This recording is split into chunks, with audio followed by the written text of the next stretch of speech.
two sides to bigotry, and there are not two sides to hatred. And if you choose to march with a flag that symbolizes the slaughter of millions of people, there are not two sides to that. The only way to beat the loud and angry voices of hate is to meet them with louder and more reasonable voices.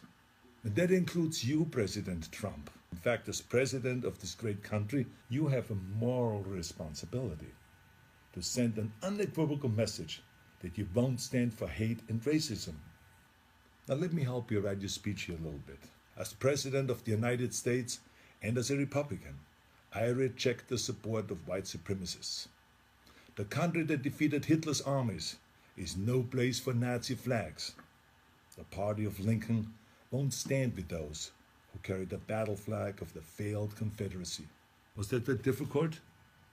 You see, I told you. I have a message to the neo-Nazis and to the white nationalists and to the neo-Confederates. Let me be just as blunt as possible. You heroes are losers. You're supporting a lost cause. And believe me, I know the original Nazis. I was born in Austria in 1947, shortly after the Second World War. And growing up, I was surrounded by broken men who came home from the war filled with shrapnels and guilt, men who were misled into a losing ideology.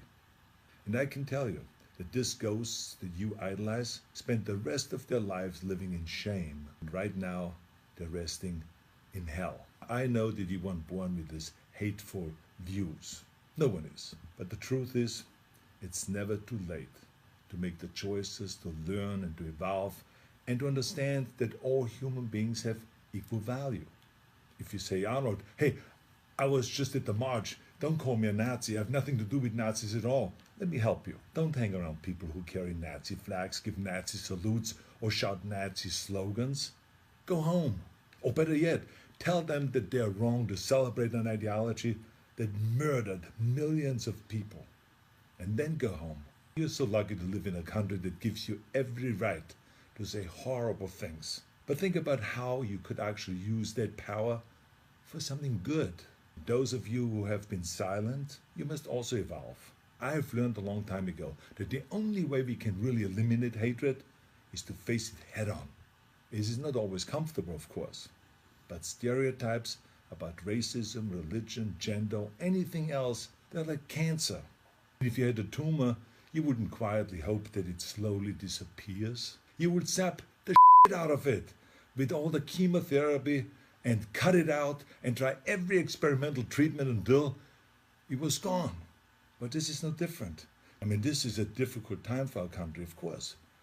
But I know that if we all have the courage to do something about it and to do the right thing, we come out stronger in the end.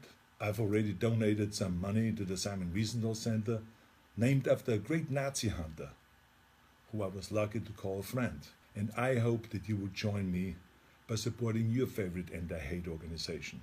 Let's all commit right now to leaving the terrible ghosts of the past in the trash heap of history. That's where they belong.